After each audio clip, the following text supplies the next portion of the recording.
आज हम बात करेंगे आत्म परिचय की। जब तक आत्म का अर्थात स्वयं अपना परिचय नहीं होता, तब तक हमारे पास आत्मविश्वास नहीं हो सकता। परंतु अपनी पहचान करने का क्या अर्थ होता है, कभी विचार किया है? सोचिए, जब कोई आपसे पूछता है कि आप कौन हैं, तो क्या उत्तर देते हैं? कहते हैं कि मैं इनका पुत्र हूं, मैं शिक्षक हूं अथवा सेना में जवान हूं, चिकित्सक हूं अथवा व्यापारी हूं, या पुत्री हूं, उसका पति या पत्नी हूं, उसका पिता या उसकी माता हूं। हमारा परिचय सदा ही किसी अन्य के कारण होता है। हम स्वयं को समाज की दृष्टि से देखते हैं, और यदि हमारी पहचान लोग देते हैं तो हमारे विचार अपने किस प्रकार हो सकते हैं? विचार यदि अपने नहीं होते तो आत्मविश्वास किस प्रकार हो सकता है? आत्म परिचय के लिए हमें स्वयं अपने आप से पूछना होगा कि हम कौन हैं। किंतु प्रथम तो हमारा मन वही कहेगा जो हम दूसरों से कहते हैं। समाज की दी हुई पहचान को छोड़कर कुछ गहराई से विचार करेंगे तो क्या उत्तर मिलेगा?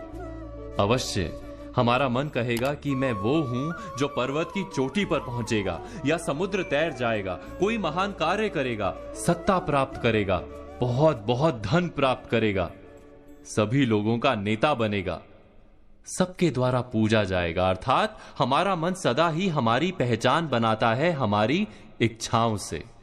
हमारी इच्छा ही हमारे जीवन की व्याख्या बनी रहती है। हमने जाना कि हमारा मन सदा ही हमारी पहचान हमारी इच्छाओं से बनाता है, लेकिन इच्छा या ख्वाहिश तो उसे कहा जाता है जो कभी पूर्ण भी नहीं होती और बदलती भी रहती हैं। यदि हमारी पहचान हमारी ख्वाहिश और इच्छाएं हैं, तब तो हमारी पहचान भी सदा अधूरी और अपूर्ण रहेगी। क्या ये सत्य नहीं? तो वास्तव में हमारा परिचय हमें कैसे प्राप्त हो सकता है? हमारी पहचान वास्तव में ना वो है जो समाज हमें देता है, ना ही वो है जो हमारी इच्छाओं के कारण हम ओढ़ लेते हैं।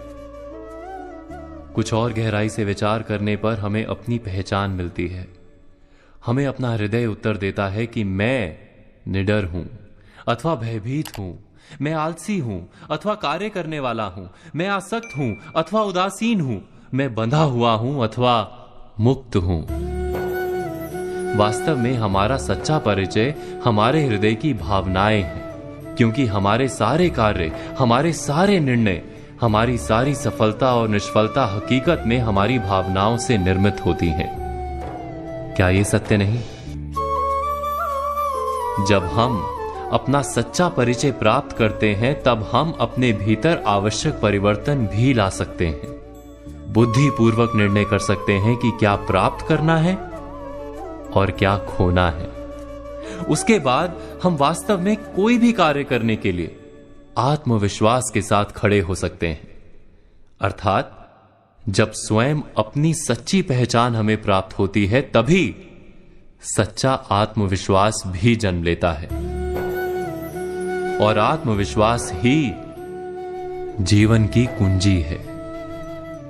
इस बात पर आप सब मनन, चिंतन और विचार अवश्य कीजिएगा।